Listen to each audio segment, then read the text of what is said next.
Jesus told this parable. There was a man who had 2 sons. The younger of them said to his father, "Father, give me the share of the property that will belong to me." So he divided his property between them. A few days later, the younger son gathered all he had and traveled to a distant country, and there he squandered his property in dissolute living. When he had spent everything, a severe famine took place throughout that country, and he began to be in need. So he went and hired himself out to one of the citizens of that country, who sent him to his fields to feed the pigs. He would gladly have filled himself with the pods that the pigs were eating, and no one gave him anything. But when he came to himself, he said, "How many of my father's hired hands have bread enough and to spare, but here I am dying of hunger. I will get up and go to my father, and I will say to him, 'Father, I have sinned against heaven and before you. I am no longer worthy to be called your son. Treat me like one of your hired hands.' So he went off and went to his father, but while he was still far off, his father saw him and was filled with compassion. He ran and put his arms around him and kissed him. Then the son said to him, 'Father, I have sinned against heaven and before you. I am no longer worthy to be called your son.' But the father said to his slaves, 'Quickly, bring out a robe, the best one, and put it on him. Put a ring on his finger and sandals on his feet. And get the fatted calf and kill it, and let us eat and celebrate. For this son of mine was dead and is alive again. He was lost and is found.' And they began to celebrate. Now his elder son was in the field, and when he came and approached the house, he heard music and dancing. He called one of the slaves and asked what was going on. He replied, 'Your brother has come, and your father has killed the fatted cow, because he has got him back safe and sound.' Then he became angry and refused to go in. His father came out and began to plead with him, but he answered his father, 'Listen, for all these years I have been working like a slave for you, and I have never disobeyed your command. Yet you have never given me even a young goat, so that I may celebrate with my friends. But when this son of yours come back and has devoured your property with prostitutes, you killed the fatted calf for him.' Then the father said to him, 'Son, you are always with me, and all that is mine is yours.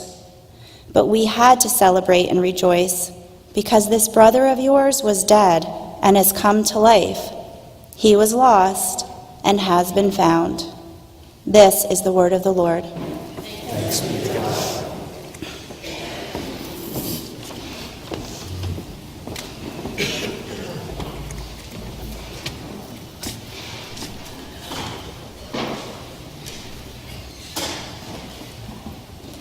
So, who are you in this parable? Usually, when we hear a story, we identify with one of its characters. There are 3 prominent individuals in Jesus' parable: the younger brother, the older brother, and the father.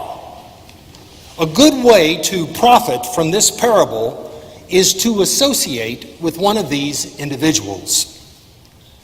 If you had a period in your life when you rebelled against your parents' expectations, you may feel a kindred spirit with the younger brother. Perhaps you rejected their rules and vetoed their values. They said, "We want you to learn how to play the piano." You said, "I'm going to play football." They hoped you'd be part of the church's youth group. You wanted to smoke pot with your friends. They said, "We want you to go to a college near our house." You said, "I'm going to California to join a rock band." Your parents wanted you to conform to their conventional way of doing things, but you chose James Dean or Janis Joplin as your idol. You declared your independence from your parents, drove them to the point where they considered disowning you. This describes the young man in today's parable. With blunt and callous words, he says, "Father, give me my portion of the inheritance that will be coming to me." New Testament scholar Ken Bailey elucidates the severity of the son's request. Bailey lived in the Middle East for most of his life, and many times he asked Middle Easterners about the implications of a son asking his father for his share of the inheritance while the father was still living. Each time he received the same answer.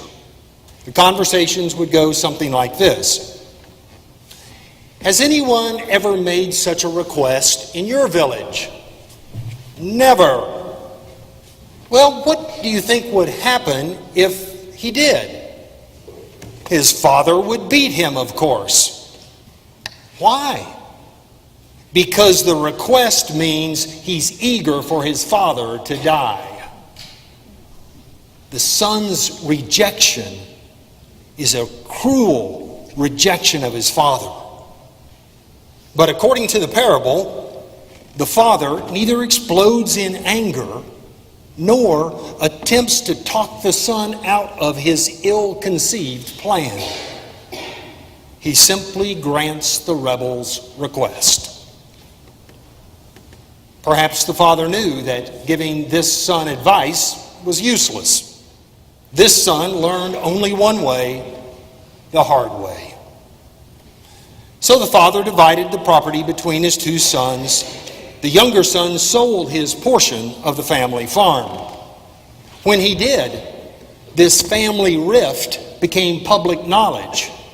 So the family was shamed before the entire community. The defiant son packed his bags, cut his ties, and headed for a distant country, where he was determined to taste everything his father had forbidden.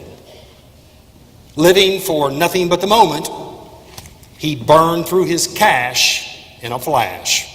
And just as he wasted his last shekel, just as the good times were grinding to a halt, a famine struck.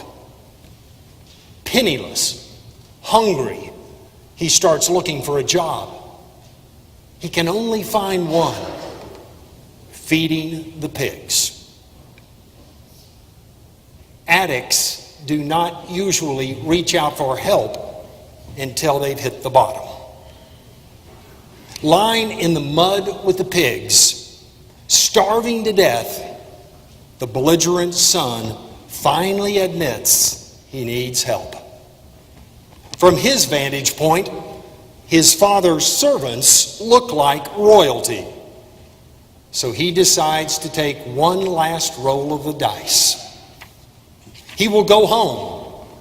He will face his father's justified wrath, and he will hope that after he is punished for his foolishness, his father will still have a smidgen of pity for him and treat him as one of his servants.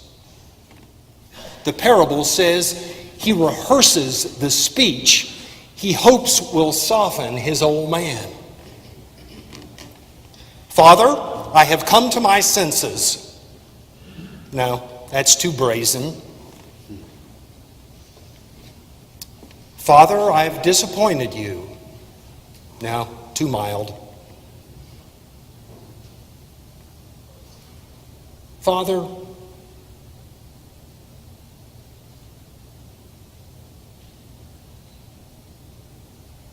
I have sinned against you. I've sinned against heaven. I'm no longer even worthy to be called your son. If you could just find it in your heart to treat me like one of your hired hands, that would be good enough." So finally, with the right heart, the right words, and a healthy dose of fear, he heads for home. as it turns out, he does not really know his father. Because his father was not seething with anger over being humiliated. He was worrying himself sick. Like the parents who begin to imagine their worst when their child is overdue. The father wonders if he will ever see his son again. Each day, several times a day, he peers down the road, hoping to see his son returning. Then one day, he cannot believe his eyes. In the distance, he sees a form. It appears to be his son. Bursting with hope and anticipation, he hikes up his robe and he dashes down the road. As the son sees his father rushing toward him, he starts ramping up his courage for his well-rehearsed speech.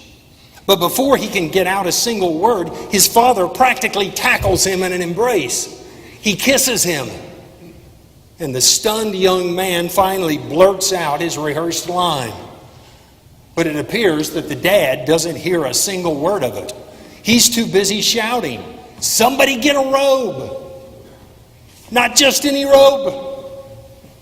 Get the best robe in the house. Bring a ring, put it on his finger, get sandals. Start preparing a feast. We're going to have a celebration like this village has never seen." I thought my son was dead, but he's alive. He was so lost, but he's found.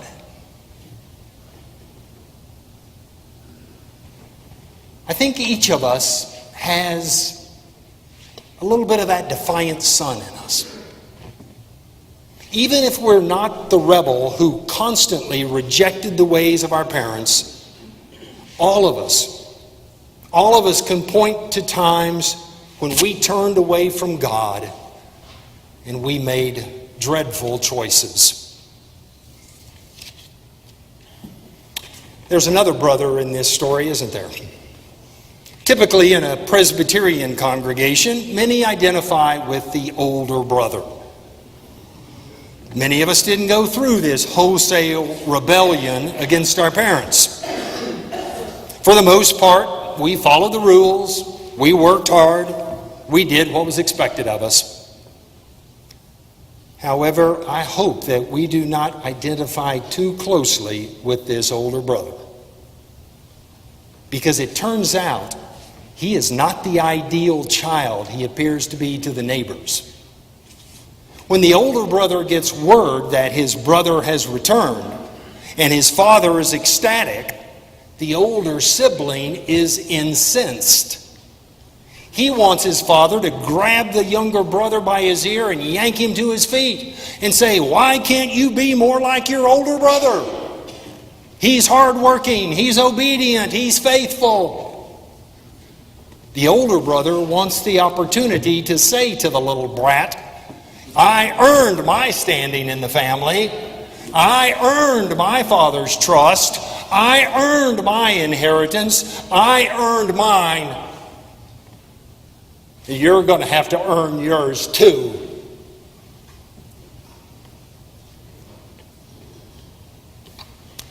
Tom Long tells of a luxury apartment building in an upscale neighborhood in Atlanta. The news reported that there were some residents in this apartment building who were actually on public assistance. When that news came out, the homeowners in that fashionable district were outraged. They were afraid their property values would plummet, so they demanded a public hearing. The first person to go up to the microphone was a young woman. She had a baby on her hip. She said that after she became pregnant, her boyfriend left her, took the car, left her with nothing. After the baby was born, she found a job working as a maid in one of the local motels. If she didn't have that apartment, she couldn't keep the job. If she didn't have the job, she couldn't feed the baby. She begged for the assistance to continue. The next person to the microphone was one of the homeowners who said that he and his wife needed to protect their investment. He turned and looked at the young mother and her baby and said, "I understand how you feel, but I earned mine, and you're going to have to earn yours."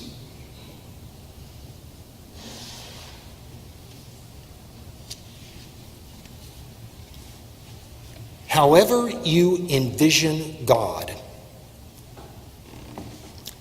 it's important to remember that God is far more than we can ever conceive. In our attempts to grasp the character of God, we're reduced to similes and metaphors. God is like a good shepherd. God is like a light in the darkness. God is like a wind that blows where it will. Today's parable draws one of the most definitive pictures of God in all of Scripture. Jesus says God is like a loving parent who skips the "I told you so" lecture and the "you hurt me so badly" guilt trip and the "I hope you've learned your lesson" harangue to express a love that is so lavish that it's shocking. With his outpouring of grace, this Father even heals the judgment that the boy has declared upon himself, highlighted by a celebration the village will never forget. While most of us identify with one of the brothers in this story, Jesus wants us instead to strive for the characteristics in God. He wants us to see others not as the younger brother does, objects to be used, not as the older brother does, failures to be reformed.